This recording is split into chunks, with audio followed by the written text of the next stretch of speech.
Hello बच्चों बड़ी welcome to CS academy. बच्चों आज की क्लास में हम लोग पढ़ रहे हैं क्लास 12 एक्सरसाइज 3.2 बुक फॉलो कर रहे हैं। एनसीईआरटी टॉपिक है हमारे पास मैट्रिक्स।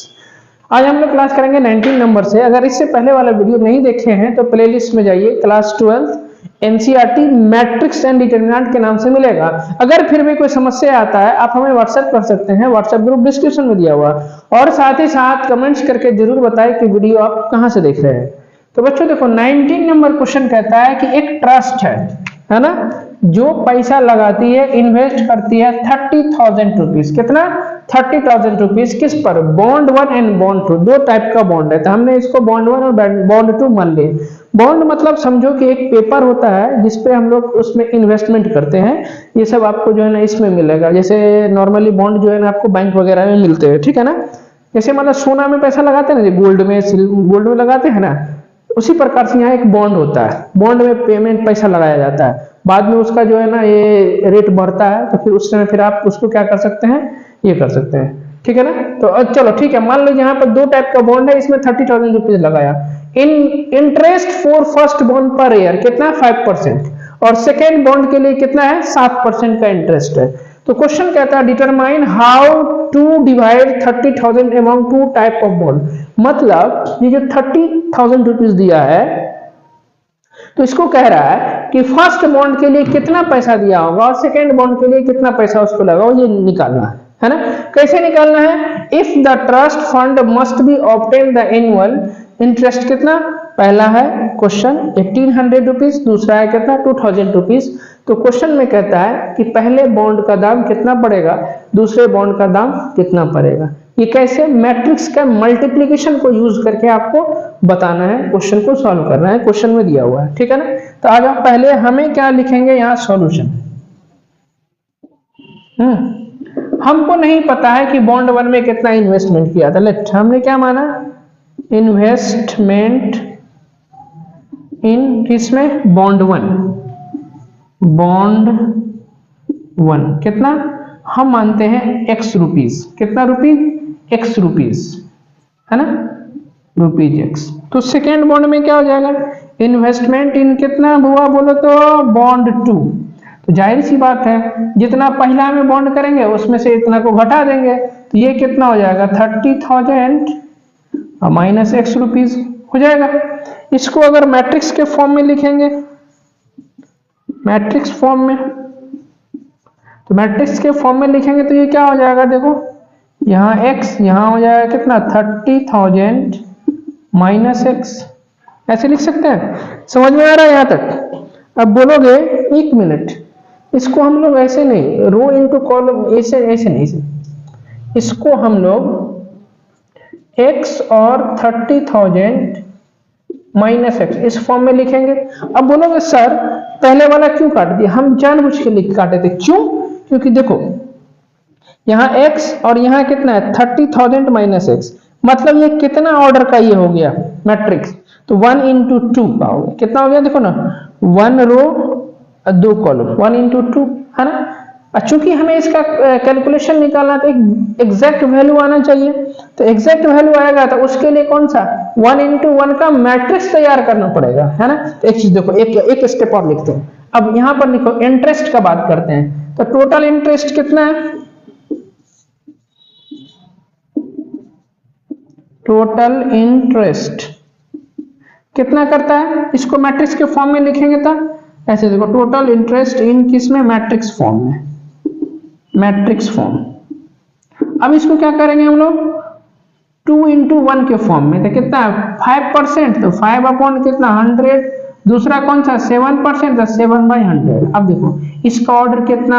1 इंटू 2, 1 इंटू 2, इसका ऑर्डर 2 इंटू 1, है ना। तो जो नया मैट्रिक्स होगा, क्योंकि इसको मल्टीप्लाई करेंगे, तो मल्टीप्लाई करेंगे तो नया मैट्रिक्स कितना? 1 इंटू 1 का होगा, है ना। फिर उसको हम इसके इक्वल करेंगे तभी निकलेगा। अगर मान लो हम 2 इंटू 1 कर दे और इसको 1 इंटू 2 कर दे, तो जो नया मैट्रिक्स होगा मल्टीप्लाई के बाद 2 इंटू 2 का तैयार होगा। देखो यहाँ बेसिक कॉन्सेप्ट लगेगा। जिसको भी रो और कॉलम में दिक्कत है, प्रॉपर्टीज में दिक्कत है, तो फिर उसके समझ में नहीं आएगा। क्यों?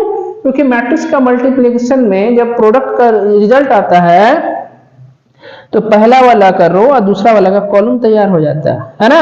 तो हमें 1 इंटू 1 का तैयार करना है, इसीलिए पहले हमें 1 रो और दूसरे वाले में का कॉलम 1 के फॉर्म में लिखना पड़ेगा, तो 1 इंटू 2, 2 इंटू 1।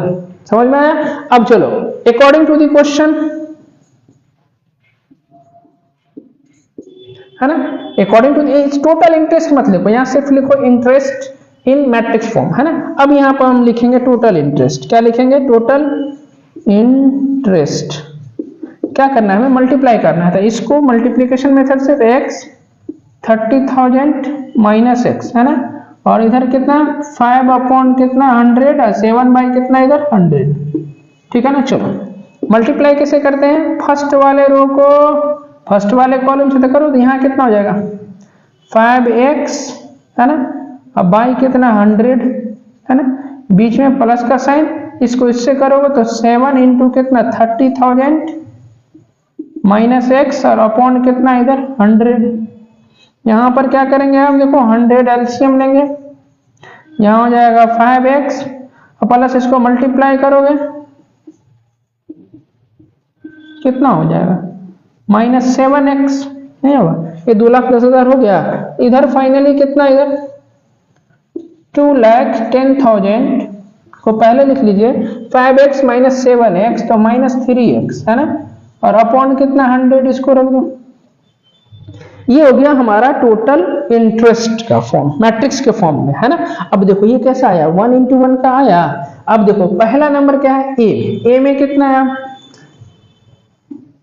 कितना इंटरेस्ट पे करता है 18,000 सॉरी 1800, तो इसको क्या करेंगे इसके इक्वल करोगे, तो यहां पर हो जाएगा कितना नाउ अब 2,10,000 माइनस कितना 3x और अपॉन कितना 100 इक्वल्स टू कितना इधर 1800 है ना।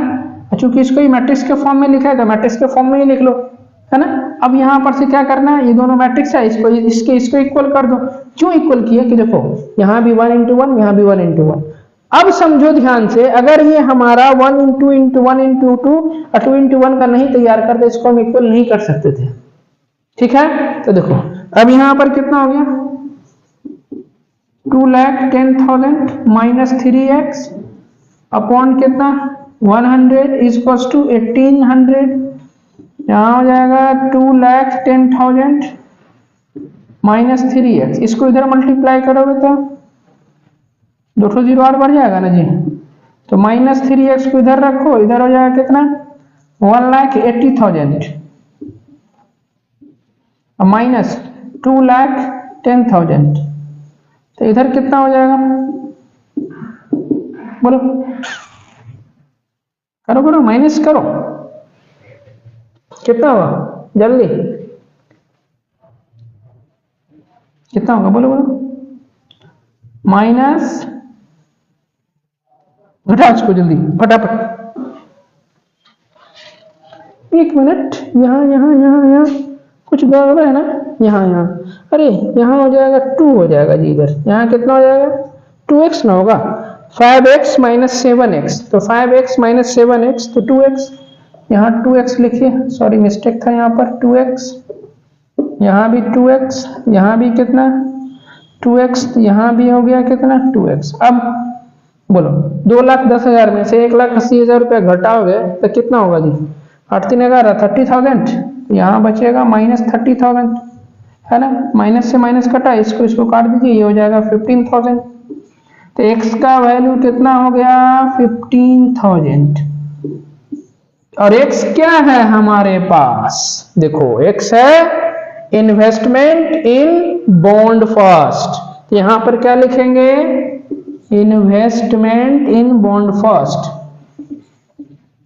इन्वेस्टमेंट इन बॉन्ड फर्स्ट यानी बॉन्ड 1 में कितना 15,000, तो सेकेंड बॉन्ड का कितना इन्वेस्टमेंट होगा बॉन्ड 2 में, बोलो सर ये सेकेंड बॉन्ड है 30,000 माइनस x का वैल्यू 15,000, तो ये भी कितना हो जाएगा हमारे पास 15,000 हो जाएगा, एक आंसर निकल गया, है ना। अब दूसरा देखते हैं, बी में इंटरेस्ट पे करता है 2,000, कितना इंटरेस्ट पे करता है 2,000, तो इसके लिए क्या होगा, बस सिंपली उसको क्या करो हम 2,000 के इक्वल कर देंगे, है ना, तो करेंगे तो निकालो कितना होगा, इधर आ जाओ बी के लिए सिंपल ही है। हम इसको डायरेक्ट हम इसको किसके इक्वल करेंगे, 2000 के इक्वल करेंगे। यहाँ पर कितना हो जाएगा, 2,10,000 minus x sorry minus 2x upon 100, यहाँ पर कितना है 2000। ठीक है, देखो ये तो टोटल इंटरेस्ट x के फॉर्म में निकला था, और यहाँ पर कितना पे कर रहा है वो 2000 पे कर रहा है नेक्स्ट क्वेश्चन के लिए, नेक्स्ट के लिए। तो यहाँ पर इसको इधर मल्टीप्लाई करोगे तो 2,10,000 माइनस 2x मल्टीप्लाई करो इधर 1 2 3 5 को 0 हो गया, तो माइनस 2x तो यहाँ ठीक है, और माइनस कितना है इधर से, है ना, ये कितना बचेगा माइनस 10,000 बचेगा इधर जी, क्योंकि 2 लाख इधर 2,10,000 इधर, तो 10,000 बचेगा, ये प्लस माइनस कट गया, इधर से काट दो, ये हो गया कितना 5,000, तो x बराबर कितना है इधर से 5,000 है। चलो इसका मतलब ये हो गया कि फर्स्ट बॉन्ड में इन्वेस्टमेंट इन किसमें बॉन्ड 1 कितना 5,000, तो सेकेंड बॉन्ड में कितना हो जाएगा इन्वेस्टमेंट इन कितना बॉन्ड 2 में, तो बॉन्ड 2 कितना 30,000 माइनस 5,000, तो 30,000 माइनस 5,000 इधर लिख दे, ये हो गया 25,000। एक आंसर ये, एक आंसर ये हो जाएगा सेकंड का। मतलब ये हो गया कि सर पर ईयर का इंटरेस्ट 2000 था, तो इन्वेस्टमेंट आपका कितना हो गया, पहले बॉन्ड में 5,000, दूसरे बॉन्ड में कितना 25,000, है ना। अगर इन्वेस्टमेंट सॉरी इंटरेस्ट उसका क्या था 1800, तो क्या हो जाएगा 15,000 50,000 दोनों बॉन्ड का पड़ा कॉस्ट। ठीक है, समझ में आ गया, इसका स्क्रीनशॉट लीजिए।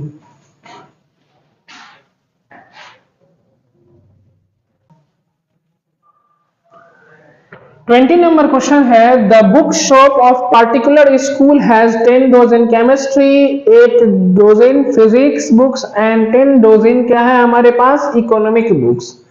कहता है कि एक बुक वाला दुकान वाला है ना जो स्कूल सब में किताब बांटने आया, जो कहता है कि 10 दर्जन क्या दिया केमिस्ट्री का बुक, 8 दर्जन क्या दिया फिजिक्स का बुक, और 10 दर्जन क्या दिया, डोजन मतलब दर्जन, एक दर्जन में कितना होता है 12 ठो होता है पीस, इकोनॉमिक्स का बुक दिया। तो सेलिंग प्राइस है किसका 80 रुपये है, किसका केमिस्ट्री का 60 रुपीज है, फिजिक्स का और 40 रुपीज है किसका इकोनॉमिक्स का। तो कहता है find the total amount will receive from the selling all the books using matrix algebra. Matrix method को यूज करते हुए इसे निकालना है आपको कि उसका टोटल अमाउंट कितना रिसीव हुआ होगा। तो यहाँ पर लिखेंगे सोल्यूशन, यहाँ क्या लिखेंगे सोल्यूशन है। देखो बड़ा इजी क्वेश्चन है, एकदम ध्यान से देखिए क्या है, पहले टोटल बुक लिखिए, टोटल बुक्स। देखो केमिस्ट्री का कितना हो जाएगा, तो सर केमिस्ट्री कितना दिया 10 डोजन दिया, 10 डोजन, तो 10 इंटू 12 तो कितना हो जाएगा 120 बुक हो गया। उसके बाद आ जाओ फिजिक्स के लिए, तो फिजिक्स में कितने बुक दिए हैं 8 डोजन, तो 8 इंटू कितना 12 कर देंगे। 12 क्यों कर रहे हैं, क्योंकि एक डोजन में 12 बुक, तो 8 डोजन में कितना हो जाएगा, तो उससे मल्टीप्लाई कर दिए 96। उसके बाद आ जाओ इकोनॉमिक्स, इकोनॉमिक्स कितना है इधर 10 डोजन, तो 10 इंटू कितना 12 120 हो गया। चलो अब क्वेश्चन में क्या कहता है, अब प्राइस पर चलो, तो अब इसको क्या करते हैं मैट्रिक्स के फॉर्म में, इसको जो बुक है नंबर ऑफ बुक को हम लोग मैट्रिक्स के फॉर्म में लिख लिए जैसे 120 96 इधर 120। फिर से देखो, अब कोई बच्चा बोलेगा सर हम ऐसे भी लिख सकते हैं, ऐसे लिखो तो गड़बड़ हो जाएगा, हमें हमेशा यहाँ 1 इंटू 2 का मैट्रिक्स तैयार कर लिए, ठीक है, सॉरी 1 इंटू 3 का हो गया ये, मतलब 1 रो चाहिए, कॉलम जितना भी होगा चलेगा, क्योंकि लास्ट में जो प्राइस वाला होता है उसको हम लोग 1 इंटू 1 का मैट्रिक्स तैयार होना चाहिए। अब सीलिंग क्या है कहता है, प्राइस के लिए क्या है, देखो प्राइस जो है उसको हम लोग बी से डिनोट करेंगे, तो प्राइस के लिए हम लोग क्या करेंगे, इसको कॉलम में बनाएंगे, कितना है 80 रुपीज 60 रुपीज एंड कितना फिर से 40 रुपीज है। ये कैसा ऑर्डर हो गया 3 इंटू 1 का। अब देखो अब इस दोनों को मल्टीप्लाई करेंगे 1 इंटू 1 का मैट्रिक्स तैयार होगा, एकदम तैयार होगा। तब यहाँ पर क्या लिखेंगे टोटल अमाउंट है, तो कितना हो जाएगा a इंटू बी, तो a का वैल्यू कितना है 120, उसके बाद कितना 96, उसके बाद कितना फिर 120 है ना। और b का वैल्यू कितना है 80, 60 और 40, 80, 60 और कितना 40। मल्टीप्लाई करो, कैसे मल्टीप्लाई करते हैं, पहले वाले रो को पहले वाले कॉलम से, तो चूंकि इसमें एक रो एक ही कॉलम है तो बस एक ही बार में बन जाएगा। इसको इससे मल्टीप्लाई करेंगे कितना हो जाएगा बोल लो 9600 है ना। फिर 96 को 6 से मल्टीप्लाई करो कितना हो जाएगा 5760 है ना। फिर इसको इससे करोगे कितना हो जाएगा 800 हो जाएगा। सही है, एक बार चेक कर, एक मिनट जी, यहाँ 120 है ना तो 4800 है ना। इस सबको ऐड करोगे तो कितना होगा देखो 2160 है ना। तो फाइनल जो उसका रेट प्राइस हो जाएगा 20,160 रुपया उसको मिलेगा। यही कहानी था, ठीक है ना। तो अब समझ में आ रहा है ना कि इसको हम कितना वन रो में और इसको हम लोग 1 कॉलम में तैयार करते हैं ताकि हमारे पास कैसा हो 1 into 1 का मैट्रिक्स मिला। 1 into 1 का मैट्रिक्स मिलेगा तो एग्जैक्ट वैल्यू मिल जाएगा है ना। एग्जैक्ट वैल्यू मिलेगा तभी ना हम लोग प्राइसेस का नोट करेंगे। मान लो अगर कोई बच्चा इसको ये ऐसा करेगा, ए को लिख दिया ऐसे लिख दिया ए का, ये 3 into कितना 1 का, और बी को लिख दिया कितना ऐसे, तो 1 into 3 का। तो जो नया ए बी को मल्टीप्लाई करेंगे तो कैसा मैट्रिक्स तैयार होता है, पहले वाला करो और दूसरे वाला कॉलम, तो पहला वाला करो दूसरे वाला का कॉलम, मतलब ये तैयार हो जाएगा कैसा ऐसा 3 क्रॉस 3 का। अब 3 क्रॉस 3 का तो उसमें कैसे लगा सकते हो, प्राइस निकाल सकते हो, नहीं एग्जैक्ट वैल्यू नहीं मिल पाएगा उसमें, क्योंकि एक यहाँ बनेगा, एक यहाँ, एक यहाँ, एक यहाँ, एक यहाँ, एक यहाँ बनेगा, ठीक है ना। तो जब भी इस तरह का क्वेश्चन आएगा तो कोशिश ये कर लेंगे कि पहले 1 into 1 का मैट्रिक्स तैयार होगा। 1 into 1 का मैट्रिक्स मल्टीप्लाई करने का तैयार होना चाहिए, इसलिए तैयार होना चाहिए क्योंकि हमारे पास एग्जैक्ट वैल्यू इसी में आता है। अब 1 into 1 का मैट्रिक्स तैयार होने के लिए 1 रो पहला होना चाहिए, दूसरा वाला का क्या अरेंज करेंगे 1 कॉलम में अरेंज करेंगे, ठीक है ना। तो इसीलिए पहले ये वाला दिमाग यहाँ पे चलना चाहिए, ठीक है। इसका स्क्रीनशॉट लीजिए।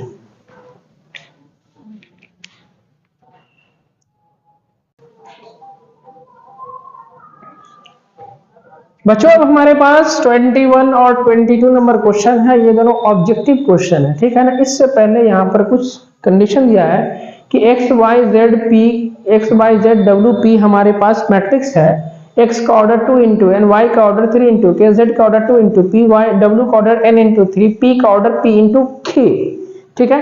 तो इस समय से इसका क्वेश्चन है तो इसके लिए क्या क्या आंसर इसका होगा उसको दिखाना है। देखो यहाँ पर बहुत ही कॉन्सेप्ट लगेगा और एकदम बेसिक कॉन्सेप्ट है ना। अगर स्टेटमेंट बदल देगा ना तो तुरंत आंसर गलत होगा, जो बच्चा रटेगा उससे बनवे नहीं करेगा। तो इसके लिए बेसिक कॉन्सेप्ट होना जरूरी है। तो देखो ध्यान से सब कुछ बता रहे हैं। क्वेश्चन में क्या कह रहा है कि there the restriction on N K and P so that P Y plus W Y will be defined, यानी P Y plus W Y define होगा। तो अब यहाँ पर देखो P Y W Y define होगा मतलब क्या, यहाँ सॉल्यूशन लिखते हैं, यहाँ क्या लिखे हम सॉल्यूशन है ना, P Y plus W Y है ना डिफाइन होगा। ये वाई है जी, वाई कैसे लिखाता है, ठीक है ना। क्या देखो पी मतलब क्या, ये भी आपका मैट्रिक्स है ना, और वाई भी आपका क्या मैट्रिक्स, प्लस क्या डब्ल्यू भी मैट्रिक्स है, और यहाँ वाई भी आपका क्या मैट्रिक्स है ना। तो देखो यहाँ से तो कहता है के ऑप्शन कौन होगा, के बराबर 3, ए पी बराबर एन, के आर्बिट्ररी मतलब कांस्टेंट, पी बराबर 2, पी इज आर्बिट्ररी, के बराबर 3, के बराबर 2, पी बराबर 3। तो कौन सा ऑप्शन होगा, ध्यान से देखो पी का मैट्रिक्स क्या दिया हुआ है, पी का मैट्रिक्स पी इंटू के, यहाँ लिखिए पी इंटू के, और वाई का मैट्रिक्स क्या दिया हुआ है 3 इंटू के, 3 इंटू के, ध्यान से देखते रहो।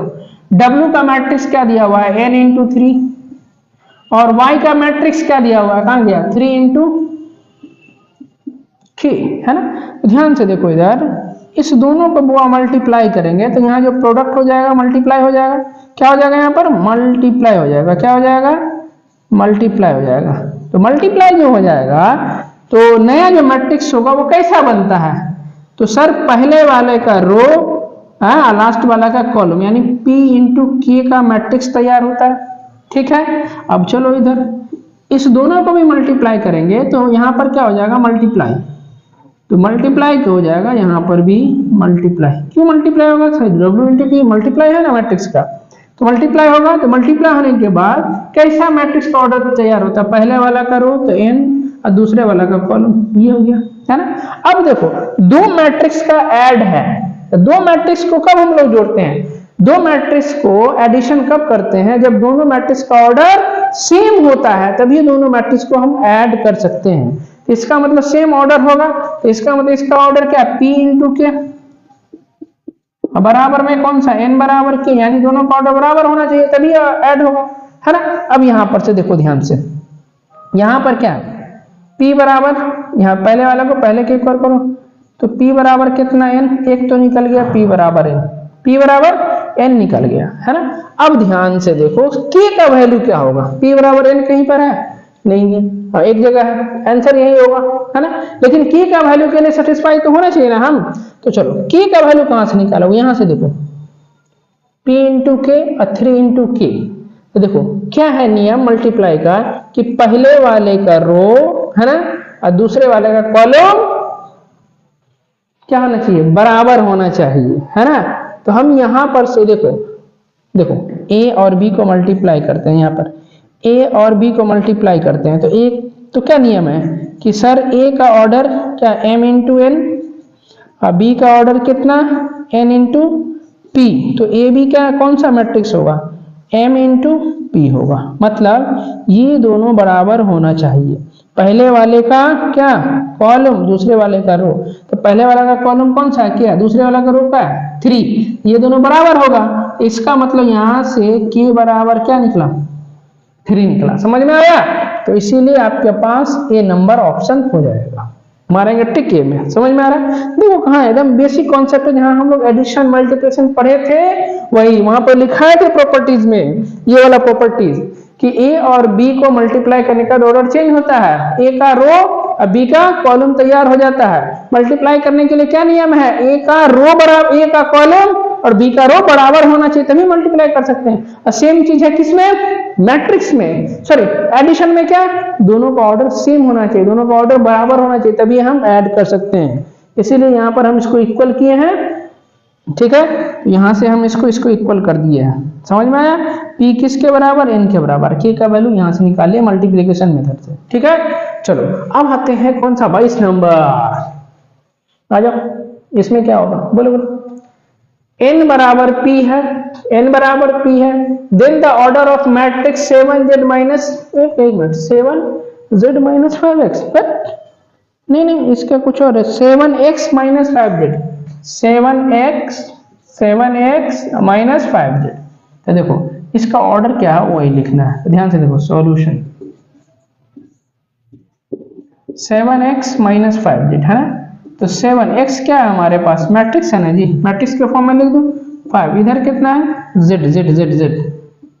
इसका भी ऑर्डर लिख दिया, मैट्रिक्स के फॉर्म में लिख दिया ना। अब चलो x का ऑर्डर देखो क्या? 2 इंटू n, यहां लिखो 2 इंटू n। और z का ऑर्डर कितना? 2 इंटू p। अब देखो मैट्रिक्स में ऐड करने के लिए या सब्ट्रैक्ट करने के लिए हमारा ऑर्डर बराबर होना चाहिए। ये दोनों का क्या हो रहा है? सब्ट्रैक्शन हो रहा है, तो इसका मतलब क्या?